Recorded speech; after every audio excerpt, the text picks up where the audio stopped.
اهلا بيكم. انا هحكي لكم النهارده قصه غريبه حصلت في قريه نسيها الزمن. مش عارفه تصدقوها ولا، بس اللي حصل ده محدش قدر ينساه. كنت بفكر احكيها من زمان، والنهارده قلت تشاركوني اللي سمعته. جهزوا نفسكم عشان القصه دي مش زي اي حاجه سمعتوها قبل كده. السلام عليكم، اهلا بيكم في قصص الرعب مع امل. يلا نبدأ. كان في قرية صغيرة بعيدة عن كل حاجة. الناس فيها عايشين حياة بسيطة، بيزرعوا وبيربوا مواشي وكل يوم زي اللي قبله. بس في ليلة من الليالي حصل حاجة غيرت كل ده. كان في بيت قديم على طرف القرية، مبني من طوب لبن وشبابيكه مكسورة، محدش بيقرب له. بيقولوا انه من ايام الجدود.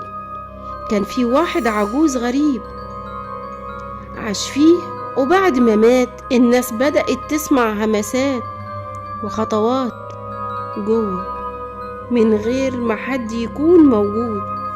انا ما كنتش بؤمن بالحكايات دي، كنت بقول انها خرافات الناس بتتسلى بيها.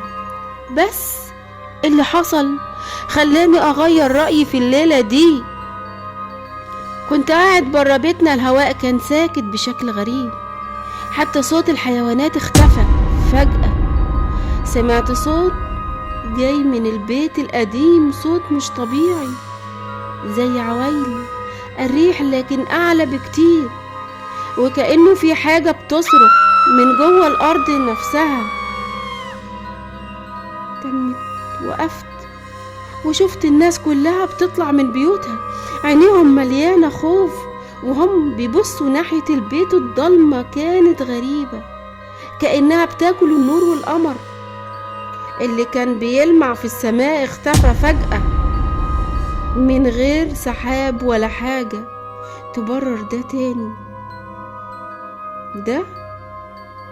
تاني يوم الصبح كان تقيل الجو، ريحته غريبة زي ريحة التراب، تراب قديم. لقينا آثار رجلين في الطين قدام البيت القديم، آثار كبيرة قوي، أكبر من رجل أي حد في القرية، وكانت فيها مخالب صغيرة على الجنب مش زي أي حيوان نعرفه.